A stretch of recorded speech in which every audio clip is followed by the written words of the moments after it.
Hi, this is Data-Driven Q&A, and we are talking about master's dissertations, some master's dissertations, and I continue talking to Alex. If you haven't seen the first part, please have a look.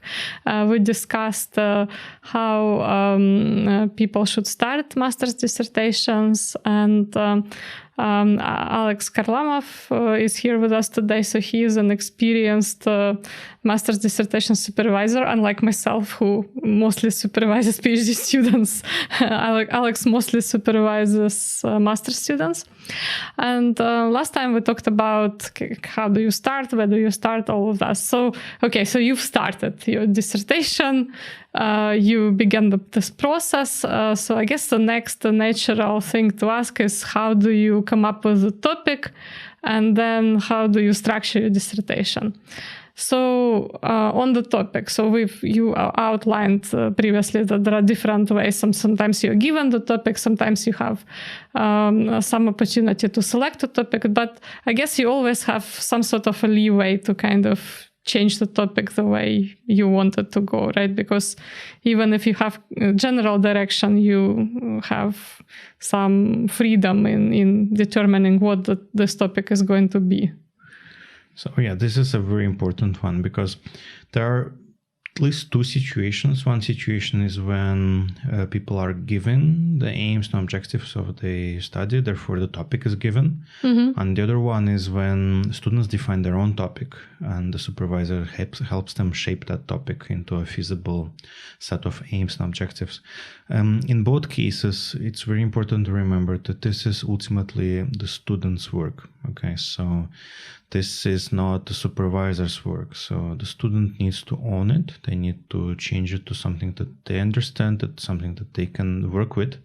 And it's often overlooked because supervisors don't actually explain that to students. So they just give them the topic and they expect them to do it.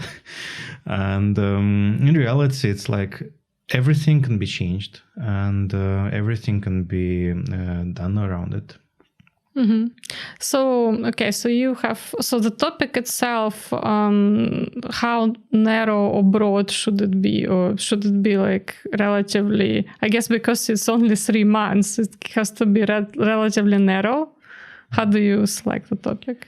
So, yeah, of course, we all want to change the world and we want to make it better. And often we want to solve big problems. Right. So we probably shouldn't have a dissertation about fixing the world issue of poverty, for example, because that's probably not feasible within the time frame. Solving COVID. Or solving COVID, for example, or solving the problem of debt, and solving the problem of well-being and unhappiness or increased rates of depression. you can have PhD dissertation on this topic. So if you're thinking that way, so consider that maybe after masters you could do a PhD. Yeah. But the thing is, your aim can be actually not your aim, but your problem can be very big. Mm-hmm. Okay, so you can have a big problem, but then within that big problem, you really need to have a carefully crafted,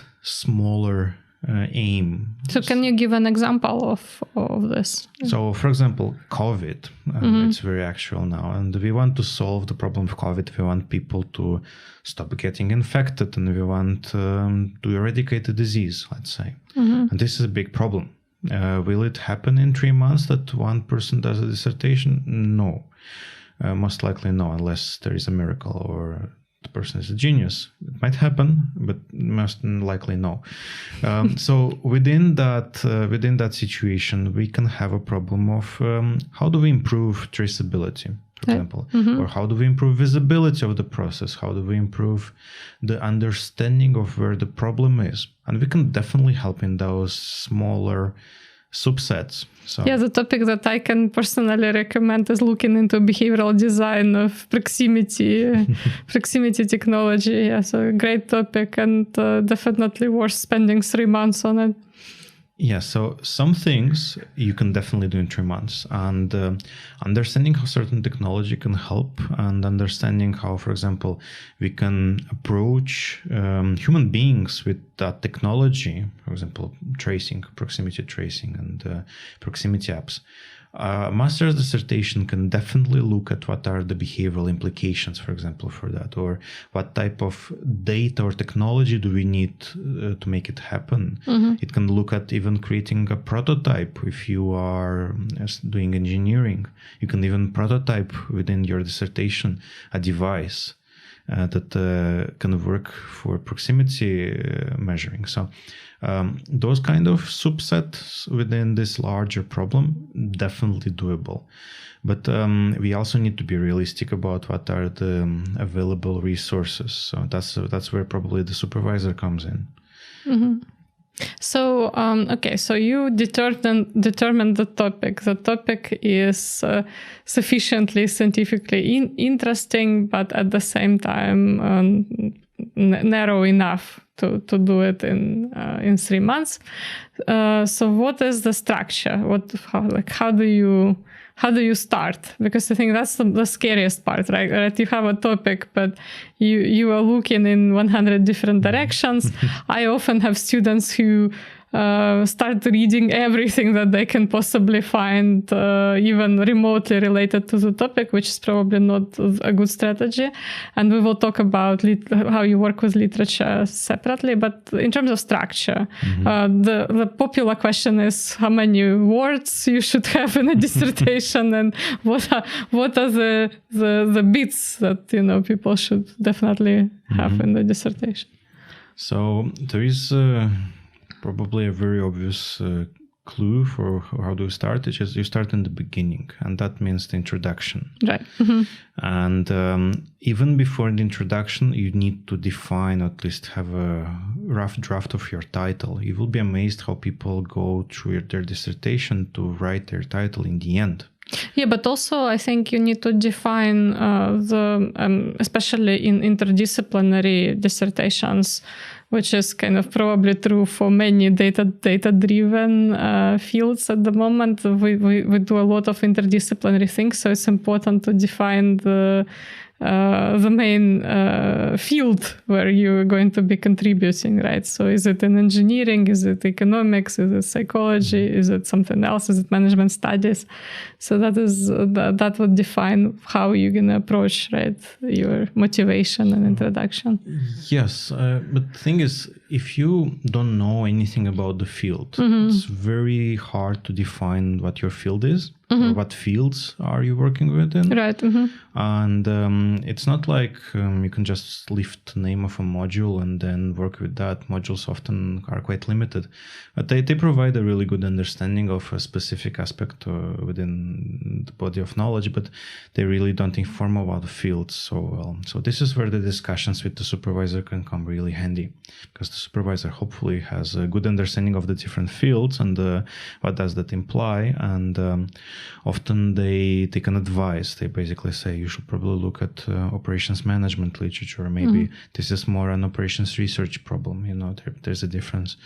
Or this is a human resources type problem, or this is a psychology type problem, because there are slight nuances. Or maybe he or she can tell you that you need to look at multiple fields. Your problem spans across multiple fields, and you cannot just look at economics. You probably need to look at history and behavioral science and psychology all together, and a little bit of sociology to throw into the mix, because your problem is spanning across those things, especially when it deals with humans.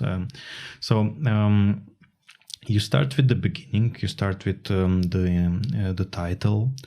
You write your introduction, and this is where you basically sell the purpose of your work. You explain what's the problem that you are trying to solve. How will the world become a better place if you actually put in effort into doing this? And also imagine that you need to answer your question of why should I bother reading this work? And then imagine that you only have 2 or 3 pages to convince people, that even like the first paragraphs, to convince the reader that they should stick with reading throughout your thesis. Because reading a thesis takes time. It's an investment. We have many things to read. And if we can get the reader's attention in the beginning, and not just because they must read it, but just because they can choose to read it or not, then it's probably a good introduction.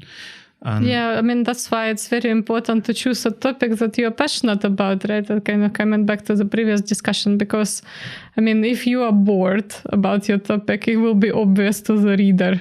It will be obvious to your supervisor, but it will also be obvious to, normally there is a second person who reads the dissertation in many universities anyway. And sometimes a third person who is checking the marks.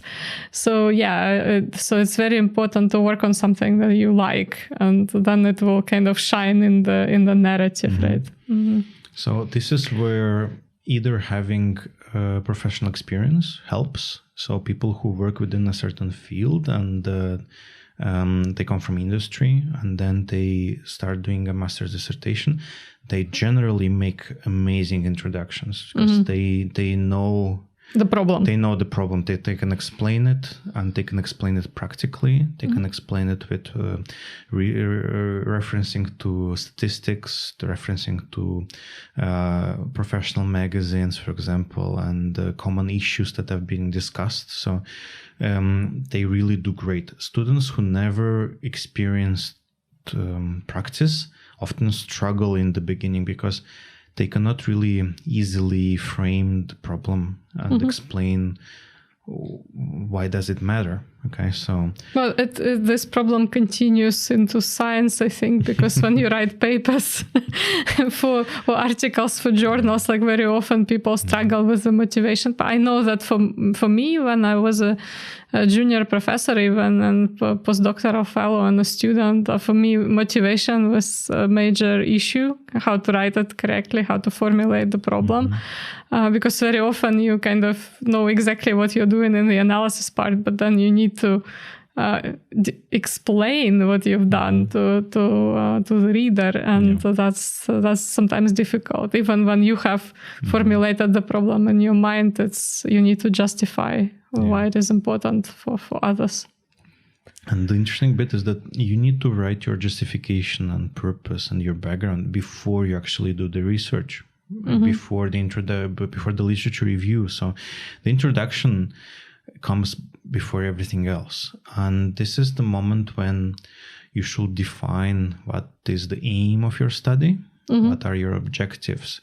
Sometimes you will have a definition of the research problem and research question. Those are generally more applicable to PhD dissertation types. Because defining a problem properly and defining a good research question is a very hard task to do. It's not so immediate.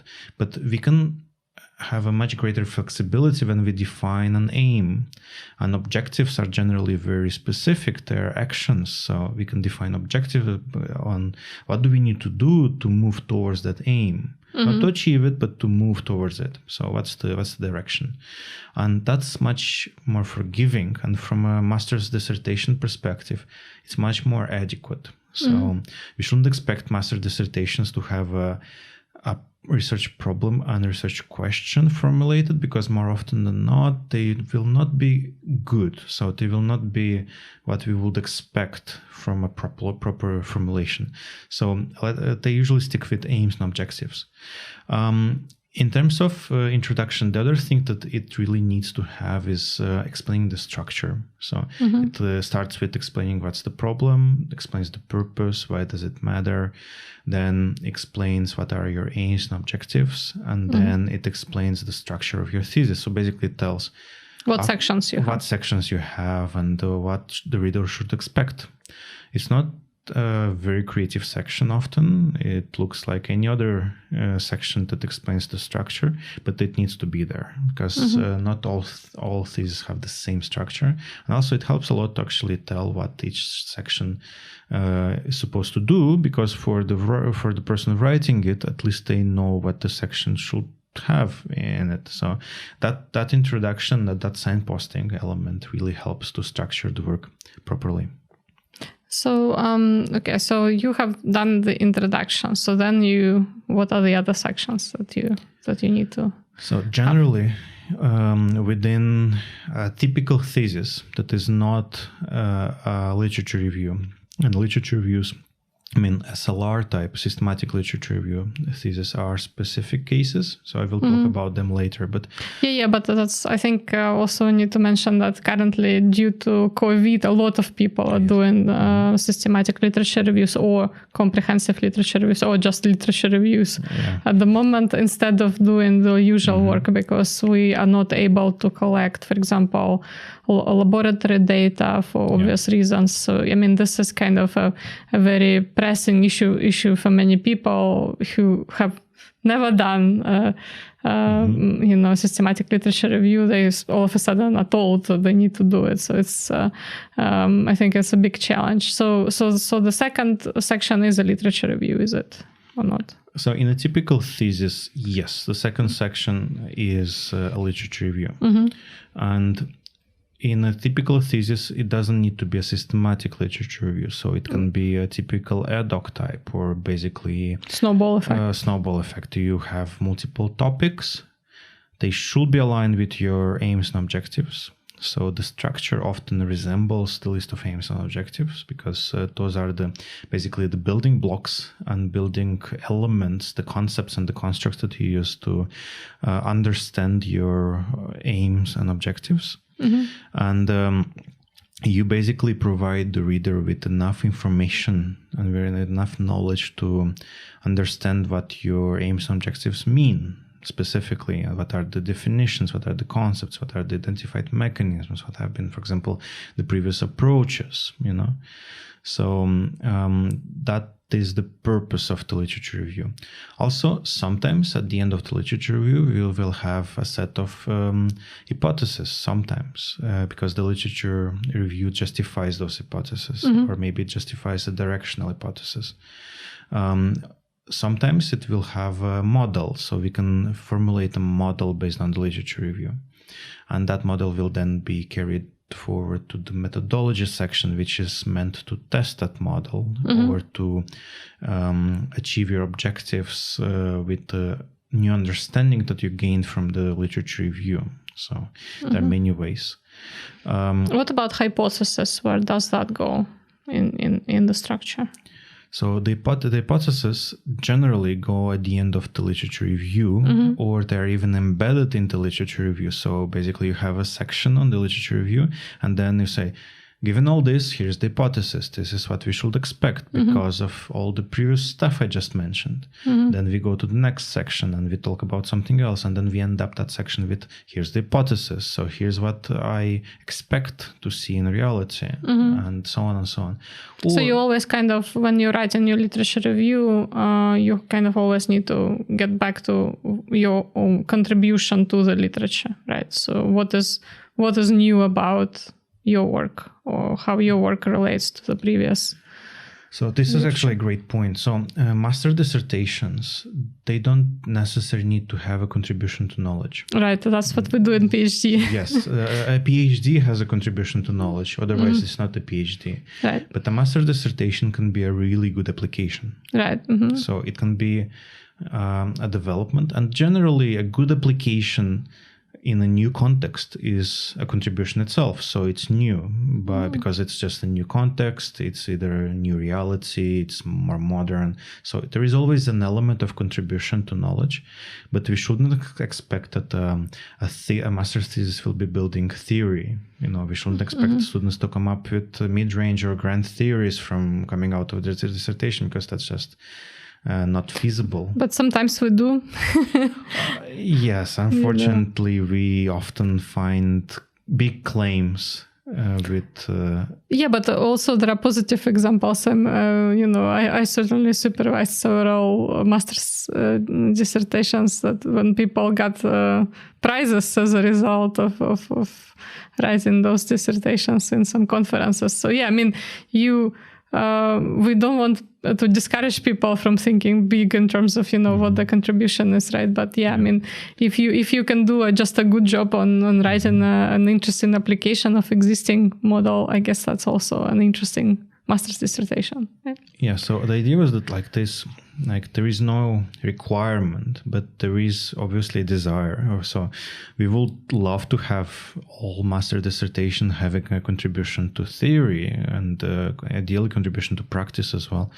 But it's not a must. But what they must be is a really good application. So that's a minimum requirement to be awarded a master's level diploma award. So going back to the literature review section and what comes at the end, is it depends on the type, but generally it has some sort of model or has some sort of hypothesis generally. There are few cases of good approaches that use grounded theory approach, which is the building up of your theory from the observed observations that you have. This is extremely hard for a master's student to do because grounded theory approaches are extremely demanding in the way that you justify. So you need to have perfect mastery of language. You need to have perfect expression. You need to be able to articulate very complex ideas, because what you do in a grounded approach is you build up the whole setting yourself. And you don't assume any priors. So you don't rely on previous work often. Right. So this is definitely not recommended. So when students need to write their methodology section, this is often that you find people claiming that they will do a constructivist approach, for example, and they claim that they will approach it from a grounded perspective. That's not feasible. Okay, so often students struggle a lot understanding the philosophy and the different philosophical perspectives. So they mix up a realistic perspective with a constructivist perspective, with a positivist perspective, and so on. And they sometimes think that they can have all of them in one dissertation, which is a big problem. Of course, But most of the time, I think in data-driven dissertations, we deal with positivism, right? So it's not very. Yeah. It's not very. So when we're testing hypothesis, normally we have more positivist approach. I mean, the majority of dissertations would be positivist. I mean, I don't really want us to kind of drift into the philosophical details, but yeah, I guess it would be very difficult to write a quantitative dissertation based on critical realism or something like this, unless you're working in quantum physics or something. Maybe that's compatible. This is actually a very funny point, because when you see a dissertation that has absolutely no discussion of philosophy and just has a methodology and then just gets on with it, that's what we do in economics. It's generally a positivistic approach. Yes, it is. This is the default. Can you just briefly explain to people what is positivism and critical realism, because some people might not even know what that is? Okay, so a positivistic approach essentially assumes that things can be measured and reality is objective. So the reality exists regardless of anyone witnessing that reality. So the reality will be the same for me and for you. If we move towards the other spectrum, which is a constructivist spectrum, we assume that everything needs to be understood in relationship to the person. So what happens is that we have multiple interpretations and everyone constructs a reality, and therefore we cannot measure it. All we can do is to understand different points of view and try to work with that. So it's a very different approach. And what happens is that it's not like one is wrong and the other one is right. They have different places to be. So one is looking at the human being in relationship to the world and their understanding of the world. And the other one is actually trying to measure the world and come up with underlying structures. So in the middle, there are certain positions, philosophical positions that are softer. They're not extremes like this two. And one example will be, for example, pragmatism. And pragmatism relies on any method as long as it solves a problem often. So it's very instrumental, very practical. It's pragmatic. Then there is this critical realism perspective, which is to say that people assume that there is a part that is interpreted, so it's context dependent, and there is another part that is transferable. So whenever we, for example, come up with a managerial framework for practice, we know that framework should be transferable to similar contexts, but there is part of that is context dependent. So that's interpretation of the situation, that's manager's interpretation. So it's specific. So it's a bit softer. It allows for more methods, different methods, and it opens up new possibilities. But at the so same... that's all of this discussion should be in methodology section, right? Or you build it up from literature section to the methodology section. So you need to have an alignment between your aims and objectives and your methodology. But the philosophy discussion belongs in the beginning of the methodology. Okay. It shows basically... And methodology and philosophy is a little bit like religion. You have your own generally. So you have your own belief, your own worldview. It's not like you can suddenly adopt the opposite point of view and be fine with it. Often students don't have a point of view and they just adopt whatever is suggested. The supervisor says, yeah. Or whatever the supervisor suggests. So many people, for example, end up doing critical realism because they heard about it and it sounds cool. Yes, mostly, exactly, yeah. Mostly. But when you probe people, why do you want that? They can't explain really because they heard that it's cool. Oh yeah, exactly. So many people are just following the majority in this case.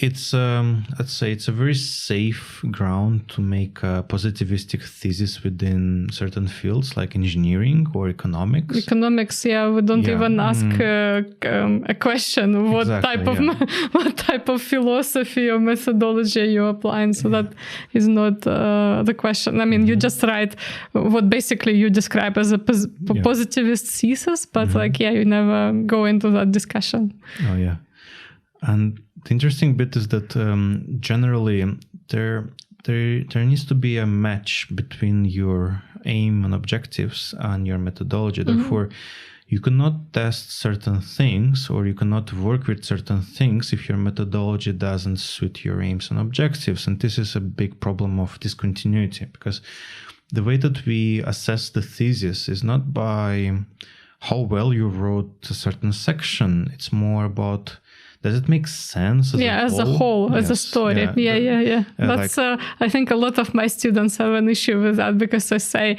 well, you got this mark because, there are good bits, but there is no story within this whole. Yeah. So I don't see it as one whole narrative. It's just reads as kind of bits and pieces of something. I mean, sometimes it's interesting bits and pieces, but it's not a coherent story. And for example, let's make an anecdote out of it, which is a student sets up to measure the effectiveness of, again, COVID proximity apps. And they then set up to do interviews. Why would they do that? So how do the method doesn't match the research question. There is a big question about how does that method, the interview, relevant to measure the effectiveness of a process.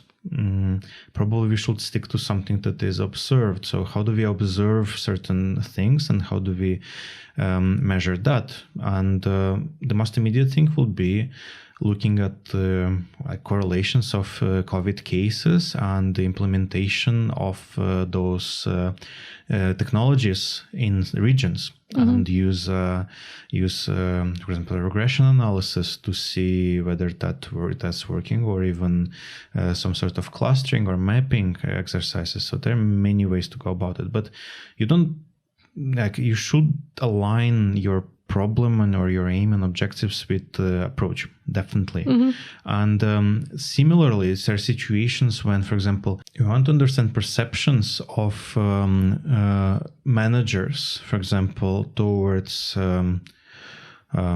let's say well-being. We want to understand what they think about well-being, the employees' well-being. And we go and look at, let's say, historical archival data about firm performance.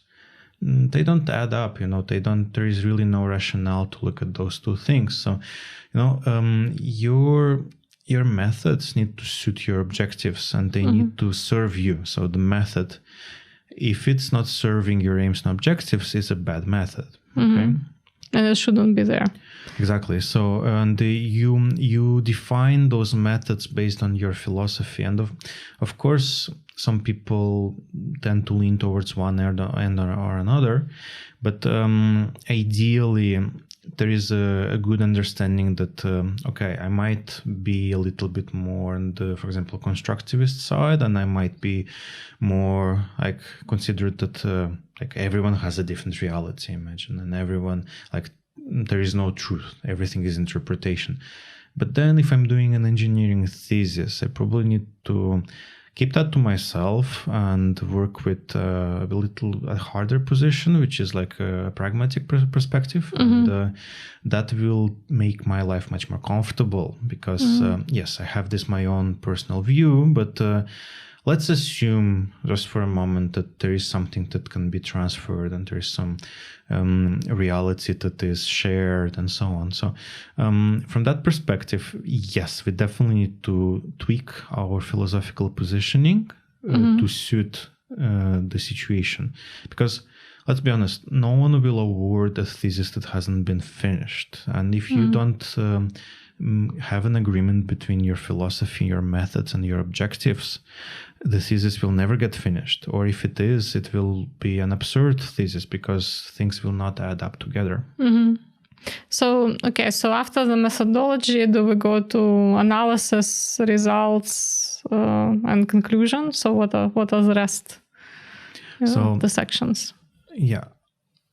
After the methodology, you should ideally look at your results. So you basically execute on the methodology. You collect the data you apply the methodology. You get some sort of data, and you start the analysis.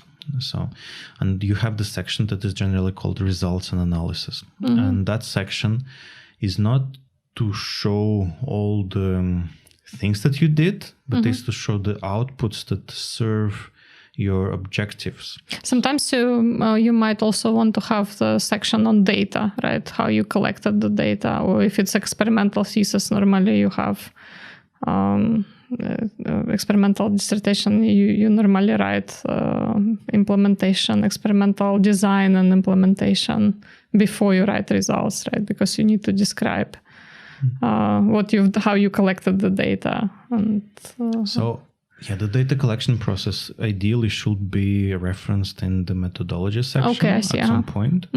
But the results and analysis should probably start with the sample characterization. It should explain what did you get, how does the sample look like, if it's a sample, and what was the selection process, how many, for example, response rates, what's the response rate, how many usable answers you got, what's the demographics basically, and just introduces what are the qualities of your sample, because we always care about the sample. So we always think about, is this a good sample? And there are many measures for good, but generally we always like to look at the demographics data, for example, or we always want to look at some sort of distributions to see if that data seems okay. And also how many people, how many observations you got. Imagine you have a positivistic thesis with quantitative methods implemented, and then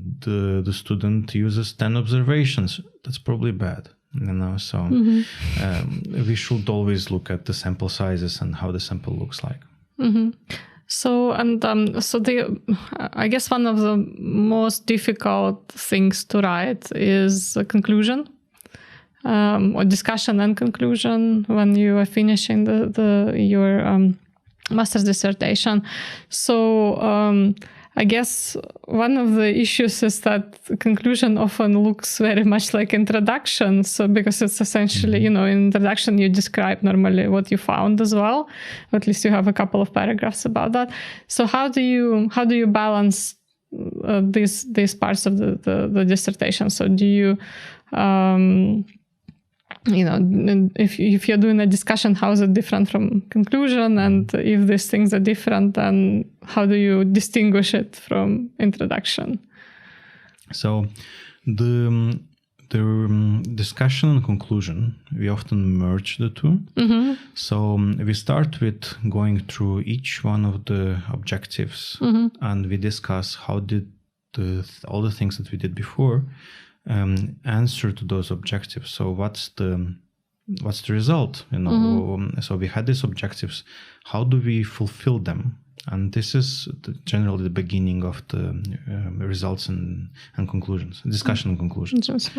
Yeah, and as we go through each one, because we need to inevitably go back to the results, we need to go back to the literature, we have a discussion, a critical discussion about those things, and we tie them limitations, is where you write your limitations generally come at the end after that. So when we review the objectives, we we'll always have a much richer discussion that is underpinned by the empirical work that we carried out earlier. So it's something that should resemble the introduction in terms of at least topics it mentions, but then it goes into much greater detail.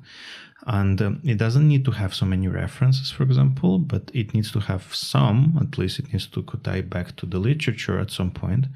But ideally, it should have much more of your own work than anything else. And you always need to review your own objectives, otherwise the thesis is not complete.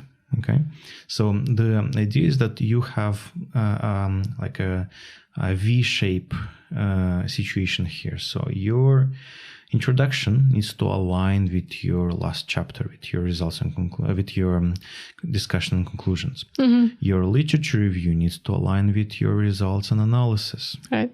And your methodology ideally should resemble something that will fulfill the aims and objectives. And generally, it's only aligned to those. Okay, so there is you cannot just lift the structure from, let's say, introduction and use it as a basis to create your methodology. So the methodology is quite unique in that aspect. I don't think there are hard rules, but I once heard from a senior colleague that in discussion is different from conclusion. For example, if you decide to have two sections, discussion and conclusion separately, then discussion is different from conclusion in that in discussion you can introduce new literature that you haven't previously discussed. So for example, you discovered something in your findings that you kind of didn't expect, or you didn't, actually discuss, some effect that you didn't discuss. For example, I don't know, you thought that people were risk-taking, but in fact they're overconfident. It turned out that they're overconfident in the process, or likely to be overconfident, and you discovered that in the process of looking at data. So discussion is where you can kind of bring these additional references on overconfidence and maybe have a little bit of a discourse into, into overconfidence. And then conclusion is just basically kind of reiterating what your method, what you found, and discussing the limitations. Most importantly, what you set up to achieve. So what was your aim, and what were your objectives, and how did everything that you did before meet those. Okay, so this is basically going back to them, and this dictates the structure. And as soon as you do that, you need to discuss your limitations, and you need to discuss the limitations of the present work and of the methodology adopted, potentially even discuss alternative approaches, and this ties up nicely to future research. So those are the essential elements of a conclusion. So the conclusion needs to recap what's the contribution, how do you answer the aims and objectives you set up to answer. The contribution needs to have two aspects to it. One aspect is the contribution to theory, and the other one is a contribution to practice. So we ideally should have both. Sometimes we don't have both, but ideally both. Yeah, but like you said, you not necessarily have a contribution to theory, right, in master's dissertation. But you can, at this stage, most people can probably overstate it a little bit and oversell their work, and it's actually good practice to do it. Of course, we all know that often those claims are a little bit bigger than the reality. But, I mean, sometimes, people claim that the results are valid outside the context, which is, I mean, this is a common overstatement. I agree with you. I'm not sure whether I would recommend that. Well, this is a question of proper methodology. So I guess if you discuss a limitation, like you said, then I would agree that that's kind of acceptable thing. Not necessarily good practice, but acceptable. So if you acknowledge all the limitations and all the biases you might have and everything, it's probably okay to overstate certain things, but a properly designed methodology will account for external validity. And this is where probably we can actually have evidence to justify why certain things are generalizable. And by being generalizable, that's automatically a contribution at some level. It might be a small contribution, but it's still a contribution. So it goes back to the quality of your methodology. So if your methodology has been poorly designed or it's incomplete, then definitely we cannot claim generalizability often, or even if your philosophical position is on the softer side and it's not, for example, a positivistic or a critical or realist perspective, often claiming generalizability is even not suitable because the philosophy doesn't believe in that. Okay, so the philosophy doesn't work with generalizations. So, so that needs also to be aligned. So your philosophical position should always have an impact and affect how your conclusion discussion goes. Okay. I guess also another thing is like if you're using any analogies, and that's true for the argument both in introduction and conclusion, make sure that they match the situation. Because I think this is a very common problem when people pick analogies that don't actually work very well, right? Yeah. So often when the supervision hasn't been done properly, we see a thesis that looks like something in the beginning and then looks like something completely different in the end. So it looks like they just had a trip through different fields and lobotomy in the middle and completely forgot. There is a disconnect. We set up to understand customer perspectives and attitudes, and we end up with testing water quality. It's like something happened in the middle. And this is generally a sign of poor supervision, or when students didn't engage with their supervisors. So basically there was no chance for the supervisor to pick that problem up. And ideally, if students actually engage with the supervisor, that never happens unless the supervisor is incompetent. But most people are relatively competent in supervision, so that is picked up. And looking at the overall piece of work, it's very important to focus on the continuity. So we then look at coherence, how coherent the whole. So remember, this is a very good advice. I think everybody should remember that you are telling a story, right? It's not just there are these components, but the main job and the difficulty of this job is to make sure that it reads well as one coherent story. So the thing is, most people need to be aware how the dissertation is assessed and how people read dissertations. So often, except for the supervisor, probably the main supervisor, no one reads the whole thing because they speed read often. The referees are lazy. Yes, so people are generally lazy, but there are parts that get always read. So that's the title. And often it's surprising how little effort is put into developing a good title. And you have typos and grammar mistakes in the title. So yes, that happens. That's very common, and it's overlooked. And often I get to, for example, work with drafts up until the very end when there is no title. Okay, so I'm often thinking, so what is this about? Yeah, and another important thing to remember is that don't write a title that is too long. I mean, a lot of times, I don't know about master's dissertation, definitely for PhD dissertations, this is true. People just go on and on and on and on. And I can only refer you to the recent research that says that the shorter the title, the higher is the number of citations, and it's probably because people just it's the attention span, right? We just look at something, and if it's a short title, a short snappy title, then we're probably more likely to read it. Oh yes, and avoid questions in the title. So avoid question marks in the title. So generally avoid like writing a little essay in the title. So make it snappy, short.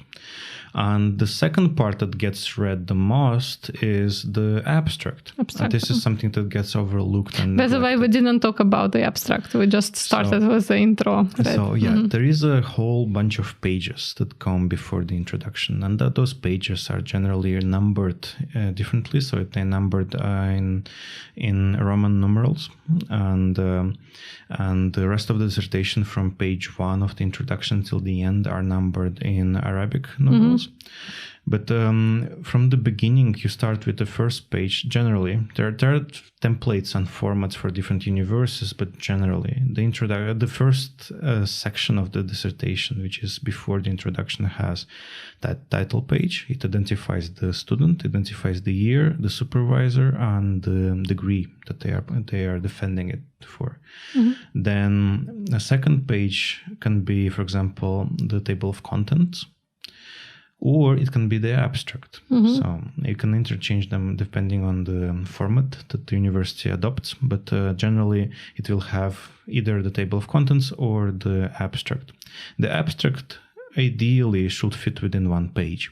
And ideally, it should be something like 250 words structured abstract. So very short, very snappy. So the shorter the abstract and the more complete it is, the better it is. So if you can sell the value of your work in that small abstract, you get lots of positive reactions further down the road, even before anyone read your introduction. So with that one page, you can probably influence what people perceive your work to be and the quality of your work just from your abstract. Yeah, if you're coming from private sector, think of this as an executive summary. Like normally your boss probably will not look beyond the executive summary, and this is kind of one of the most important parts that you're going to write for the dissertation.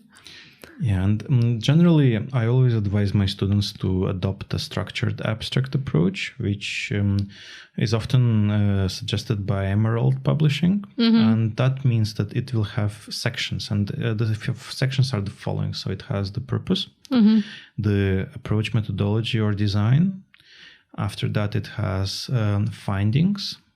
And then it has multiple sections that are often optional, but they are recommended, which is contribution to practice, contribution to theory, originality, and limitations. Okay, and for each of this, you have like one sentence, right? One small paragraph.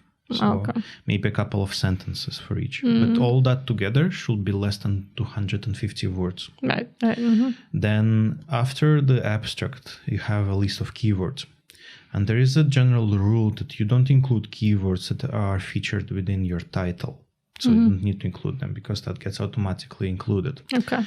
And you should include relevant keywords. Just don't throw the dictionary at it. And don't be too general. If you are working on an engineering dissertation, then the word engineering in keywords probably doesn't buy you much. Or work like science or thesis, certain things they don't need to be mentioned. But if you're working, for example, about control systems, definitely if it's not in your title, it should be there, or some kind of theory that you use and so on.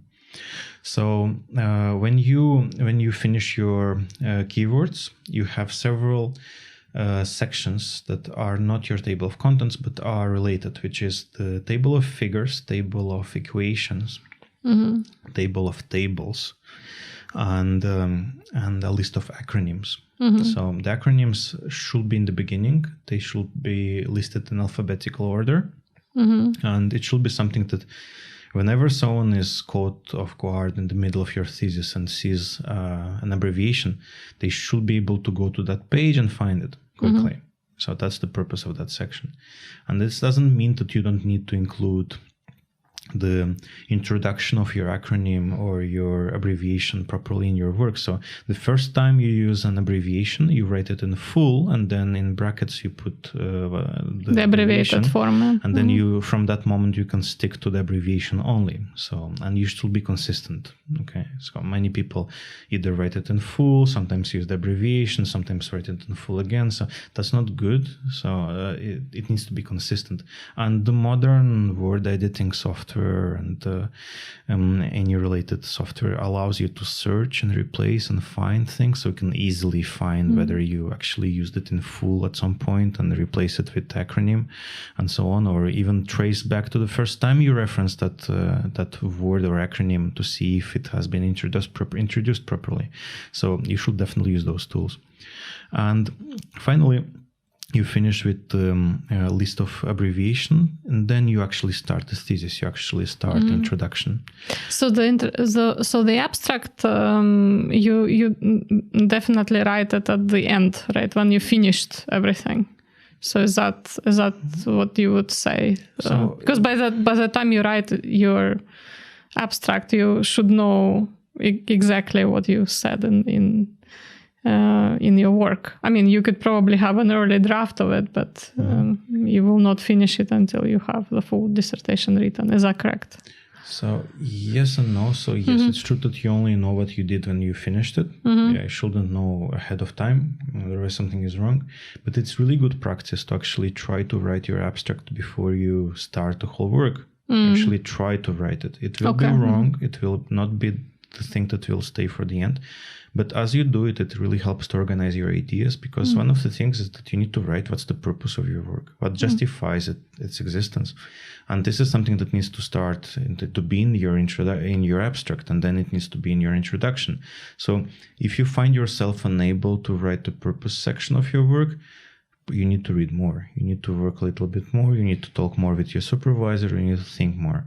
Because if you start trying to write an introduction without understanding what your purpose is, it will be a disaster. Okay.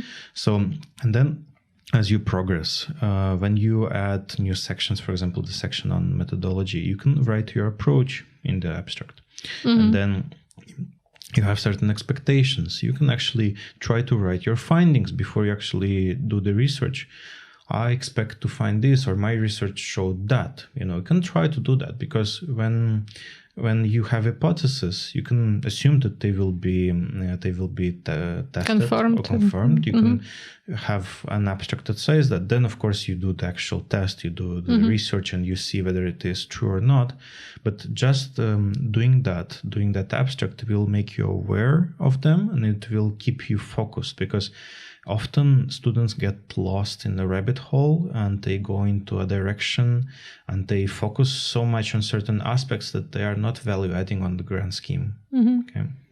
I guess we covered pretty much all of the structure now. I mean, there is an obvious question about references, but I think it's worth talking about them separately, because it's such a big topic and there are so many different styles. So is there anything else do you think we missed in the structure that we should have mentioned? So the structure has 5 sections. So we spoke about each one in detail. The references, they must be at the end, and they must contain all the references used in your work. So don't throw at the references a list that you extract from, let's say, Scopus, and just copy paste a bunch of Google references. Scholar, that's a favorite copy approach. Paste Google Scholar, or even Wikipedia, or even if you use Wikipedia, try to remove formatting from Wikipedia so it doesn't show the links. At least it looks better. But from this perspective is that you only reference things that you used in your work, and you include all the references in full of things that you include in your work. So often people make a reference in the text because they do cross-referencing they read that reference in someone else's work, and they just, without reading that reference, they use it. Often they forget. Popular choice. Yes. They forget to first verify the originality of that. They forget to check the source material, and then they forget to actually include the reference in the reference list. This is why I always advise people to use reference management software like Mendeley. because it will make sure that everything you cite gets then listed in the end. Right. It also gets your formatting right, and it helps you with organizing and reformatting on a large scale or the references in your work, because you can spend days doing references in a thesis. Yeah, and they should be consistent, because oftentimes what I find, I don't know if this is true in your experience, my students could start with one reference in style and then go to completely different reference style, and then they forget to mention, for example, if they have a direct quote, they just mention the authors and the year, not mention the pages. So I think this actually, the referencing kind of probably deserves a separate video that we can probably talk about this separately. Yes. The beauty of using reference management software is that you don't need to worry about that so much, because with clicking one or two buttons, you can change the whole style. So it automatically changes everything in your thesis. So if you need to use APA, or you need to use Harvard or Chicago, it automatically sets up the style properly throughout the whole work and changes everything. And you just need to click two buttons, basically. So that's why the reference management software is so important. So another very important thing after the references, because they need to be good. Because if the references are bad, it can be flagged as plagiarism. And plagiarism is a really tough position, because... Yeah, again, I think we should talk about that separately, because I would like to ask you kind of what happens at, plagiarism hearings and all that. I think that's kind of deserves a separate discussion. But in terms of kind of high level, I guess you should reference all work that you have cited. You should definitely change the source. I think this is a very important point, that a lot of times, it could be misquoted in the source where you took it from, and then, somebody's words that you took from are not correctly referenced and not correctly quoted, and then you carry on this incorrect citation to your work, which becomes very, very problematic. So I've seen often when people are reading around, for example, management studies, and they use the Harvard referencing style, and then as soon as they start reading psychology journals, they use APA suddenly. So that happens very often, because they simply copy paste the reference that they see in the journal without thinking twice. So that's definitely a poor academic practice, and that's something that the supervisor needs to advise and flag when that happens. And then finally, after the references, there is a section called Appendix. And the appendix, as a rule of thumb, includes everything that doesn't fit in one page, and includes all the all the extra information. It might include, for example, the ethics approval form. It might include your survey. It might include your sample size characterization. It might include some visuals. As a rule of thumb, it includes everything that doesn't fit within one page, or that it's not central to your argument. So basically, I think we've covered pretty much all the bits. So we have introduction, we have methodology. We might have a section on data collection if you are collecting primary data in experiments. It should be within the methodology. Or it's merged within methodology. And then you go to results, or analysis and results, and conclusions and discussion, or separately discussion and conclusion. And then you have references, and then you have appendices. So this is basically the structure. And so I guess we will leave it there. And next time we're going to talk about something that Alex is very good at, and that's literature review. And that's something that gives nightmares to many people. And definitely it's a very interesting topic that we will discuss. But the beauty of literature reviews is that if you can bake a cake, a simple cake, you can definitely do a literature review, because it's just following a process. And if you do it systematically, carefully, it's really not an issue. Yeah, but I think many people do not know how to even approach. They don't know all the steps. So we will hear about this next. And meanwhile, thanks a lot, and keep thinking.